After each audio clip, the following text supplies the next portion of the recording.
What if I told you that the most powerful tool for transforming your health isn't found in a pill or an injection, but actually on your plate? That's the food you eat. Every bite, every meal has the power to heal your body, improve your energy, and can reverse chronic conditions like type 2 diabetes. And it sounds almost too simple, doesn't it? But the truth is that food is one of the most powerful forms of medicine that we have. For years, we've been taught to think of food as fuel, as calories in, calories out. But food is so much more than that. Every time you eat, you're sending messages to your body, to your brain. You're telling it how to function, how to heal, and how to thrive. And the best part is you don't need extreme diets or complicated meal plans to see results. Small, thoughtful changes to your diet can have a profound impact on your health. Today, I want to show you how food can be your greatest tool in reversing type 2 diabetes. We'll talk about the foods that support your body's natural ability to heal, the science behind why they work, and how you can start making simple, sustainable changes to your diet today. And before we begin, let me introduce myself. I'm Dr. Nerys. I'm an NHS GP and founder of this lifestyle clinic. Over the years, I've helped hundreds of people reverse their diabetes and take control of their health. And one of the most powerful tools we use is food. So let's dive in and explore how you can use food as medicine to transform your health. So let's start with simple but powerful idea that food is information. So every time you eat, your body processes the nutrients, vitamins and minerals in your food and uses them to perform vital function. But here's the thing. Not all food sends the same messages.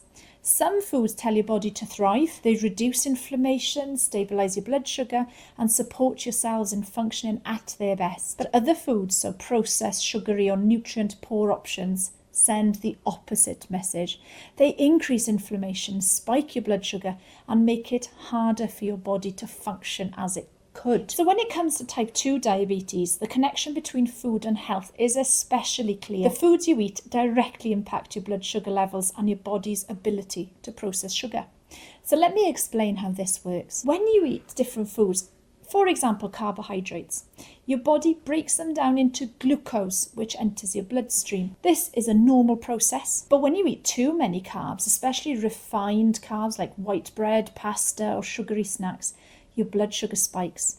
Over time, these repeated spikes can lead to insulin resistance, which is the root cause of type 2 diabetes. On the other hand, foods rich in protein and healthy fats have a much smaller impact on your blood sugar. They help you keep full, stabilise energy, and support your body working at its best. And this is why I often recommend a low-carb or therapeutic carbohydrate restriction approach for my patients. By reducing the amount of sugar and refined carbs in your diet, you're giving your body a chance to heal. You're lowering the burden on your pancreas, and you're improving your cells' ability to respond to insulin. And the best part is you don't even need to be perfect. Even small changes like swapping white rice for cauliflower rice or sugary drinks for water make a huge difference. So let's talk about the science behind how food can heal your body. And there are three main ways that food acts as medicine. Number one is reducing inflammation. Chronic inflammation is a major driver of many health conditions, including diabetes. But certain foods like leafy green vegetables, fatty fish, spices like turmeric, and natural anti-inflammatories. They help calm your body's immune response and create an environment where healing can happen. The second benefit is in that stabilising the blood sugar. As we've already discussed, the foods you eat have a direct impact on your blood sugar levels.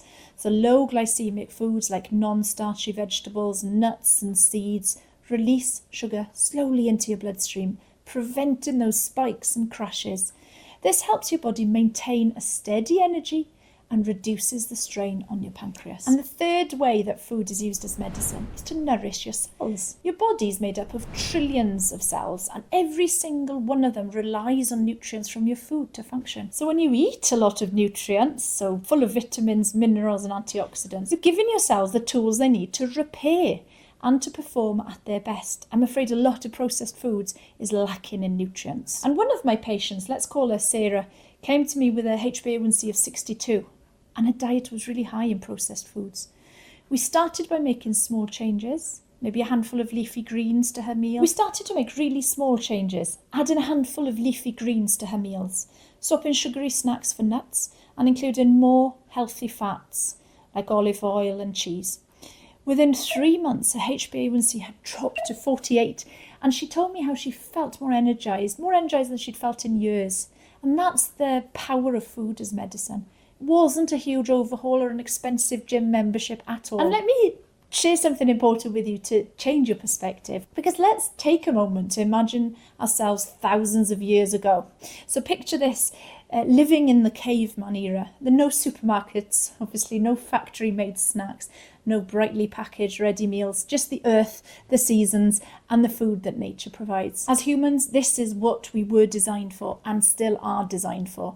Our bodies evolved to thrive on the foods that the planet creates. Vegetables that grow in the soil, fruits that ripen on the trees, and animals that graze on grass and plants. Now think about what that means. So when you eat a carrot, you're not just eating a vegetable, you're eating the nutrients it absorbed from the soil, minerals, like magnesium, potassium, that you can't replicate in a lab. When you eat a piece of meat from an animal, that's been grazing on the grass, so you're getting the benefits of that natural cycle. This is how we're meant to eat. It's how we've been evolved to eat. But fast forward to today, the food industry has way outpaced our evolution by centuries. Instead of eating foods that the earth provides, we're eating foods that humans have created in factories. Crisps, biscuits, ready meals. They've been designed to be cheap, convenient, and addictive. And here's the problem. When we eat these food, we don't see any damage straight away. So here's what I mean by that. Imagine somebody with a peanut allergy. If they ate a peanut, they would have an immediate reaction. It's life-threatening.